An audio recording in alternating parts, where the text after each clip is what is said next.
যুবক ভাই, এইসব জেনা ছেড়ে দেন। আল্লাহ রাব্বুল আলামিন আপনার জন্য হুর রেখেছেন জান্নাত, ইনশাআল্লাহ পাবেন ইনশাআল্লাহ। এটা ছেড়ে দেন, সুদ ছেড়ে দেন। আল্লাহ পাক আপনার জন্য হাউজে কাউসার রাখছে ইনশাআল্লাহ।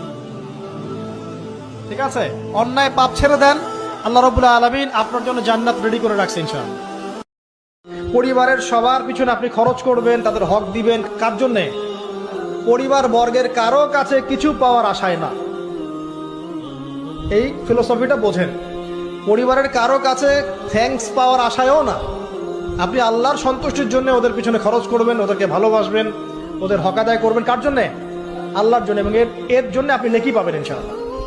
আর যদি আপনি তাদের কাছে কিছু আশা করতে যান, মনে মনে বেশি এক্সপেকটেশন রাখেন, তখন আপনি কি হবেন জানেন? আপনি পদে পদে কষ্ট পাবেন, পদে পদে কষ্ট পাবেন। দেখে নিয়েন, শুধু আল্লাহর হয়ে যান, মানে আল্লাহই আপনার আপন। আল্লাহ ছাড়া আপনি কাউরে চেনেন না।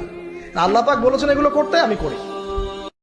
যখন মানুষ পাপে লিপ্ত থাকে, কন্টিনিউয়াসলি পাপ করতে থাকে, তার হায়াতের বরকত কমে যায়। আর যখন মানুষ কন্টিনিউয়াসলি নেক কাজ করতে থাকে, ভালো কাজ করতে থাকে, তার হায়াতের মধ্যে বরকত হয়।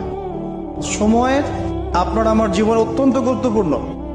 কোনো ব্যক্তি যদি তার হায়াতের, তার সময়ের মূল্য বুঝতে পারে প্রকৃত অর্থেই, সে কি কখনো ঘন্টার পর ঘন্টা রাস্তাঘাটে আড্ডা মারতে পারে? অনলাইনে সময় নষ্ট করতে পারে? চায়ের দোকানে আড্ডা পিটাতে পারে? বান্ধবীর পিছনে সময় ব্যয় করতে পারে?